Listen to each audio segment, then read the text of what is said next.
اهداف وتعادلت مع منتخب كينيا، كان تعادل ايجابي بهدف لكل فريق. مباراه مطالب فيها المنتخب المصري الحقيقه بالفوز وتحقيق الانتصار، لان اللي ما حدث من المنتخب المصري في اول لقاءين. زيزو يرجع على طول، محمد هاني الحماس مهم قوي، تعويض غيابنا مع منتخب كوريا الجنوبيه. استلام يا ولد يا مصطفى يا ولد، امامنا هنا استلام على طول، ادي احمد فتوح الكرات الاماميه. شوف التنافس وفي اطار جميل وفي اطار يعني ما بين الاسره اللي وخلي هو اللاعب اما كينج نيفي رقم 20 وايضا اللاعب اجبوزا رقم 15 الظهير الايسر.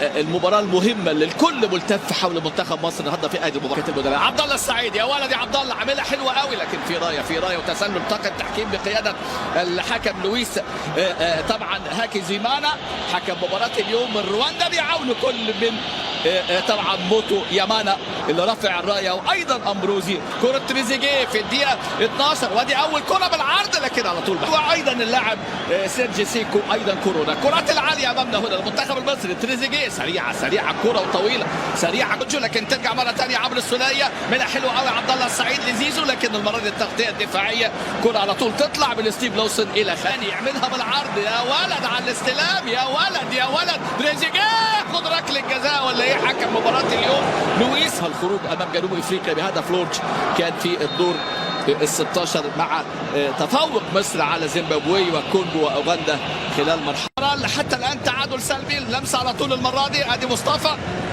محمد، لكن على طول رواندا حكم اللقاء عنده 41 سنه، حكم مباراه اليوم احمد حجازي. ولما كوتشو متعب وقوي عنده 28 سنه امامنا هنا اللاعب لما كوتشو، لاعب من اللاعبين المميزين الحقيقه لما كوتشو يعني احمد حجازي على طول التغطيه المره دي، ادي غطى على طول.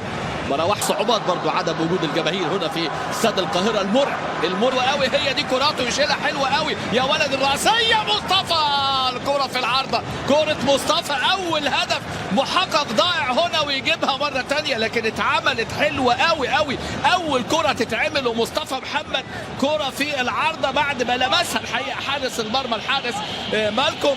المره دي استلام النني عملها حلوه قوي لزيزو للنني، يا ولد يا زيزو، يا ولد يا نني يا لعيب، كره هدف على فكره. ادي امامنا هنا اتعملت حلوه قوي الكره في النني، اتعملت حلوه، واحده من حلول لكسر التكدس والتكتل الدفاعي ما بين احمد سيد زيزو. بص داخل الكره اللي كانت في العارضه بتاعت مصطفى محمد، خطوره كرات المنتخب التجوز وما بين النني، لكن لعبها النني بعيده عن المرمى. ارتقاء امامنا من جانب الونش وفي فاول على الونش.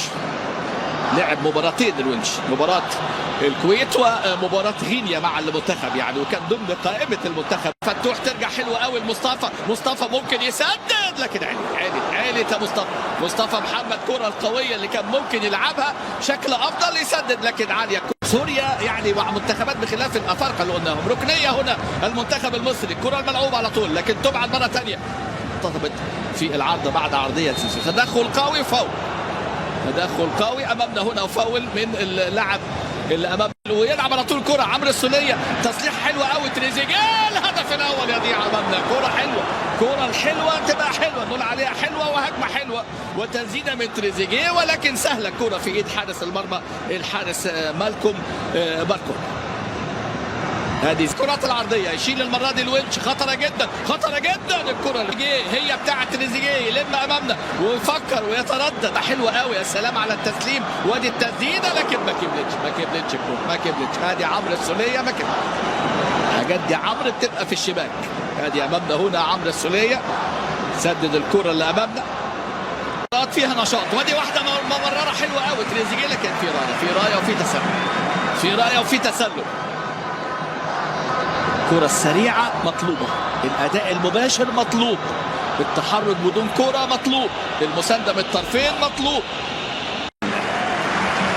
هادي أمامنا استلام تريزيجيه، لكن ما ظبطش، خطير لما كوتشو عدى من محمد هادي، لما كوتشو خطرة جدا، يا ولد الشناوي محمد الشناوي، كرة لما كوتشو تاني كرة لكن خطيرة جدا. المرة دي دخلوا في بعض الاثنين في هذه اللقطة، اللاعب كانج نيفي رقم 20 واللاعب جوني دوكونام اللاعب القائد، ولكن الهجمة السريعة ما كملتش. كانوا عايزين هجمة سريعة، عايزين الهجمة اللي كانت حقيقه لتريزيجيه على اللاعب اللي كان طبعا باكوجو مره لوسن. وادي امامنا اللاعب ايتي، لكن الرقابه والتسديده المره دي من جانب اللاعب اجبوزو خطير. امامنا هو اللاعب اللي بيلعب بحضور للاعبين افضل من كده. ادي امامنا هنا كره فاول لصالح فتوح،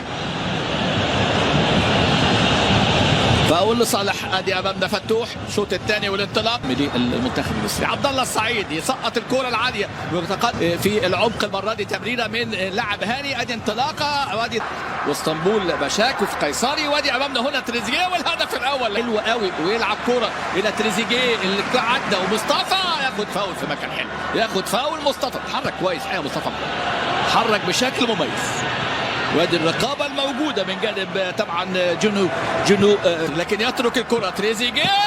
قنبله من تريزيجيه ترتد مع منتخبات عديده كان هذا الرجل. ادي الكرات العاليه لكن على طول يطلع الاداء. وادي امامنا عبد الله واللمسه المره هذه. يا ولد يا ولد الوجه تعالى تعالى تعالى تعالى تعالى قول لي تعالى. الوجه سجل امامنا. ادي الكره اتلعبت حلوه قوي من عبد الله السعيد، والونش اللي مكمل يسجل اول اهدافه الدوليه في طبعا مرمى المنتخب التوجولي. لسه بنحكي المكسب ينسيك، وامامنا هو يعني بيتنفس الصعداء الجهاز الفني كابتن حسام البدري. اكيد طبعا سعيد بالهدف الاول، يسجل الونش. اصطادها حلوه قوي الونش بضربه راسيه، يتقدم المنتخب المصري. وسط بقى ايه التنظيم اللي عامله كلود لروا، يلعب في الدوري الفرنسي في الدرجه الثانيه على طول المره. عبد الله السعيد لعبها حلوه قوي تريزيجيه، وركله الجزاء تريزيجيه. اللقطه اللي فاتت مش ممكن حكم المباراه امامنا اهو تدخل في اللقطه اللي فاتت من جانب اللاعب اجبوزو. كلاكيت تاني مره، ده الراجل معلق رجله امامنا، وحكم المباراه السيد لويس هايكي زيمانا. فتوح عايز ياخد ركله يلف الكره اللي بالعرض خطيره. افريقيا جبنا في 2012 و13 وفي 15 ايضا غير اللاعب بيبو منتخب التوجولي. عنده الامكانيات الهجوميه وعنده العملاق. امامنا هنا اللاعب سنوف في اللقطه اللي فاتت، وفي رايه وفي تسلل. كره خطره جدا اللي شالها حجاز في الاقدام مره ثانيه. يضغط النني، برافو عبد الله السعيد كان هيسجل.